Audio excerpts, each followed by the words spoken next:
Audio Jungle. Audio Jungle.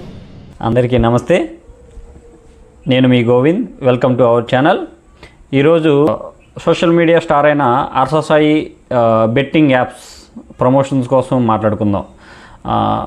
అసలు అర్ససాయి అనే వ్యక్తి చేసే మంచి పనులు ఫేకా ఒరిజినలా అనేది పక్కన పెడితే, ఇప్పుడు అర్ససాయినే ఎందుకు టార్గెట్ చేశారు, మిగతా వాళ్ళని ఎందుకు చేయట్లేదు, అసలు బెట్టింగ్ యాప్స్లో డబ్బులు ఎలా వస్తాయి, ఆ డబ్బులు ఎలా పోతాయి, బెట్టింగ్ యాప్స్లో ఎవరు ఆడతారు ఎక్కువగాని, ఇలాంటి విషయాలన్నీ చూద్దాం ఒకసారి.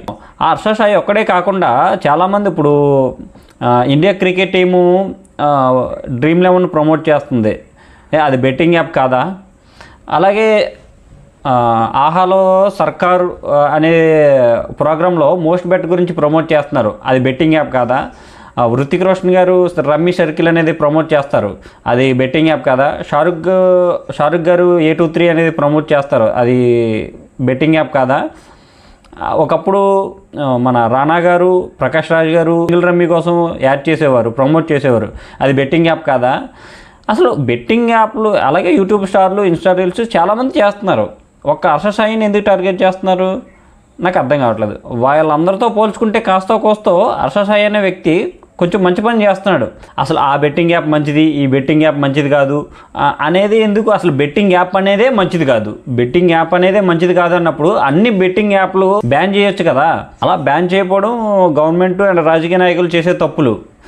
అలా కాకుండా ఇప్పుడు ఈ మధ్య కొంతమంది ఎవరైతే బాగా ఫేమస్ అవుతున్నారో వాళ్ళని తిట్టో లేకపోతే వాళ్ళ మీద ఏదైనా అలిగేషన్ చేసో వీళ్ళు ఫేమస్ అవుదామని ట్రై చేస్తున్నారు.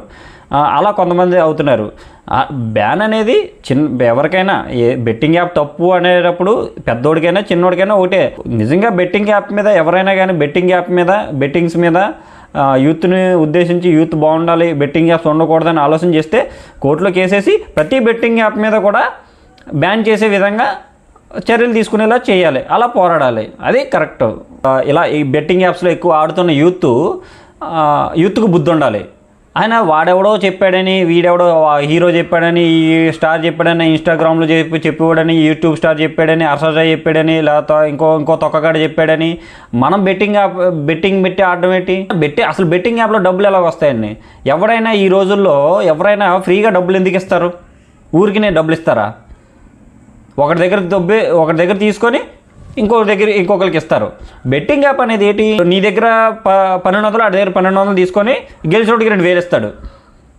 అంటే ఒకడు లాస్ అయిపోతాడు, ఒకడు విన్ అవుతాడు. ఆ మధ్యలో వాడు యాప్ వాడు మాత్రం ప్రాఫిటే. ఆ గేమ్ అనేది, మొబైల్లో గేమ్ అనేది ఏదో టైంపాస్ కోసమో, బాగా బోర్ కొట్టినప్పుడు, లేకపోతే ఏదైనా బాగా పని ఒత్తిడి అయినప్పుడు, ఇలా జర్నీ చేసినప్పుడు ఇలాంటప్పుడు ఆడుకోవాలి. ఇంకా అదే పనిగా బెట్టింగ్లు పెట్టి యాప్లో ఆడుతూ ఉంటే నష్టమే కదా. బెట్టింగ్ యాప్ల వల్ల బెట్టింగ్ యాప్ వాడు నష్టపోడు, ప్రమోట్ చేసినోడు నష్టపోడు, ఎటు చూసినా కామన్ మ్యాన్ ఆడేవాడే నష్టపోతాడు. బెట్టింగ్ యాప్లో ఆడి డబ్బులు వస్తే వాడు సోమరిపోత అవుతాడు, ఏదైనా కానీ కదలకుండా ఉచితంగా ఫ్రీగా పొందాలి, సులువుగా పొందాలి అని అనుకుంటాడు, నష్టపోతాడు. ఒకవేళ బెట్టింగ్ యాప్లో డబ్బులు పోతే కనుక అప్పుల పాలైపోయి అలాగే నష్టపోతాడు, ఏదైనా లాసే. సో అసలు బెట్టింగ్ యాప్స్ ఎవరు ఆడతారు? డబ్బులు బాగా ఎక్కువైపోయిన వాళ్ళు, ఏ బాధ్యత లేని వాళ్ళు. అలా బాధ్యత లేకుండా పిల్లల్ని తయారు చేస్తున్నారంటే అది పేరెంట్స్ తప్పే కదా. పేరెంట్స్కి ముందు పేరెంట్స్ తెలియాలి కదా, పిల్లలకి మొబైల్స్ ఇచ్చి వాళ్ళకి ఏ బాధ్యత లేకుండా, ఒక రెస్పాన్సిబిలిటీ లేకుండా వాళ్ళకి డబ్బులు విచ్చలవిడిగా ఖర్చు పెట్టే అవకాశం ఉన్నప్పుడే కదా వాళ్ళు ఇలా బెట్టింగ్ పెట్టి ఆడగలరు. బాధ్యత తెలిసిన వాళ్ళు, రెస్పాన్సిబిలిటీ తెలిసిన వాళ్ళు ఇలా బెట్టింగ్ యాప్స్ ఆడరు.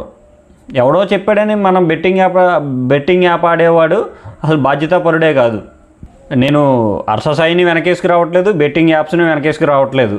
కాకపోతే అర్ససాయి అనే వ్యక్తిని ఒక్కరినే కాదు, బ్యాన్ చేస్తే మొత్తం అందరినీ కలిపి యాక్షన్ తీసుకోవాలి. అర్ససాయిని ఒక్కరినే టార్గెట్ చేయొద్దని. అసలు బెట్టింగ్ యాప్స్ అనేది కరెక్ట్ కాదు, మొత్తం బ్యాన్ చేయాలి అనేది నా ఉద్దేశం. Thank you.